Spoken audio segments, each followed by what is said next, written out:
রায়গঞ্জ পৌরসভা ২৭ নম্বর ওয়ার্ডের প্রাক্তন কাউন্সিলর প্রসেনজিৎ সরকার ওরফে লিটনের বিরুদ্ধে জমি দখলের অভিযোগ তুলে রায়গঞ্জ থানায় লিখিত অভিযোগ দায়ের করলেন এক যুবক। মঙ্গলবার এই অভিযোগ দায়ের করা হয় প্রাক্তন কাউন্সিলর সহ মোট ৬ জনের বিরুদ্ধে। অভিযোগকারী গোপাল রাজবংশীর দাবি ২০২০ সালে তিনি ৪ কাঠা জমির মধ্যে ২ কাঠা বিক্রি করতে চেয়েছিলেন, কিন্তু তিনি যে অংশ বিক্রি করতে চেয়েছিলেন তার পরিবর্তে অন্য অংশ জোর করে দখল করে নেয় অভিযুক্তরা। প্রসেনজিৎ সরকারের নেতৃত্বে ধীরেন সূত্রধর, কনক সূত্রধর, নিমাই সূত্রধর সহ অন্যরা ওই জমি দখল করে নেয় বলে অভিযোগ করেছেন তিনি। গোপালবাবুর আরো দাবি, বায়না বাবদ কিছু টাকা দেওয়া হলেও সম্পূর্ণ অর্থ পরিশোধ করা হয়নি। তিনি জানিয়েছেন, তৎকালীন রাজনৈতিক পরিস্থিতির কারণে এতদিন প্রতিবাদ করতে তিনি ভয় পেয়েছিলেন। বর্তমানে তিনি থানায় অভিযোগ জানিয়ে নিজের জমি ফেরত দেওয়ার জন্য দাবি তুলেছেন। ঘটনা তদন্ত শুরু করেছে রায়গঞ্জ থানা পুলিশ। অভিযুক্তদের পক্ষ থেকে এই বিষয়ে এখনো কোনো প্রতিক্রিয়া মেলেনি। কারণ হচ্ছে আমার একটা জায়গা ছিল, মানে বহুত পুরোনো জায়গা, তো সেটা কোনো কারণে হয়তো সমস্যা ছিল, একটু মানে মার নামে রেকর্ড ছিল না।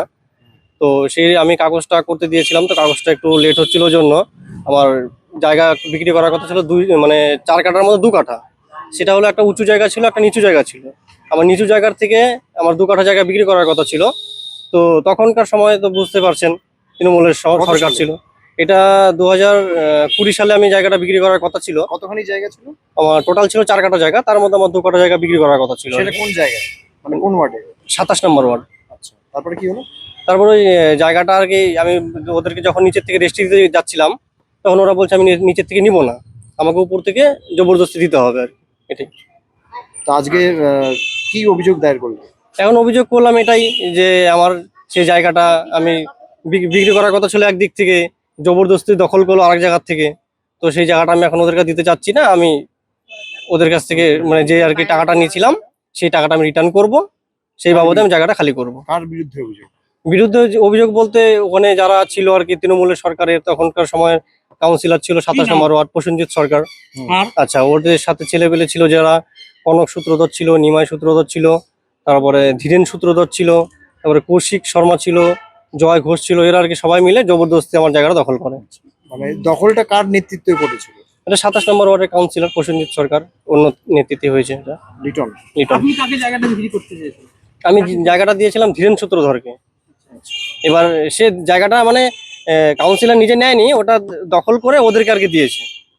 মানে উনি দাঁড়িয়ে থেকে জায়গাটা উপর থেকে দখল করিয়েছে। কিছু টাকা পয়সা কিছু দেননি আপনি? হ্যাঁ, টাকা দিয়েছিল। আমি ওটা সেটা যে টাকাটা আমি বায়না নিয়েছিলাম, একটা বায়না হিসাবে একটা ছিল, সেই টাকাটা আমি এখন রিটার্ন করতে যাচ্ছি আর কি।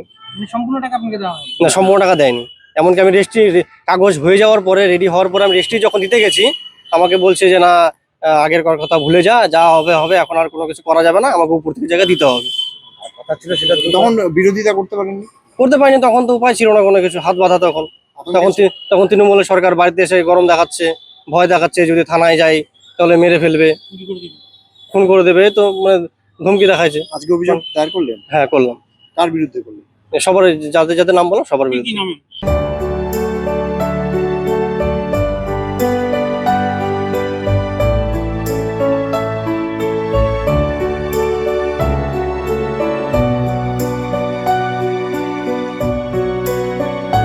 ক্লাস 12-এর পর আপনি কি আপনার কেরিয়ার নিয়ে চিন্তিত? তাহলে আর চিন্তা নেই। এবার আপনার শহর রায়গঞ্জেই সিকিম মানিপাল ইউনিভার্সিটির তত্ত্বাবধানে অনুষ্ঠিত হতে চলেছে সবচেয়ে বড় কেরিয়ার কাউন্সেলিং কাম গাইডেন্স প্রোগ্রাম মার্গদর্শন, যেখানে উপস্থিত থাকবে বিশ্ববিদ্যালয়ের সমস্ত বিশেষজ্ঞ প্রফেসর। এছাড়াও সকল ছাত্রছাত্রীদের জন্য থাকবে কুইজ কন্টেস্ট, প্যানেল ডিসকাশন এবং কিউএনএ সেশন। নিজেদের কেরিয়ারকে একটি সুনির্দিষ্ট পথে এগিয়ে নিয়ে যেতে আপনাদের সাহায্যার্থে আমরা আসছি আপনার শহরে। 31শে মে 2026, রায়গঞ্জ ইনস্টিটিউট হল, থানা রোড। দেখা হচ্ছে ঠিক সকাল 11টায়।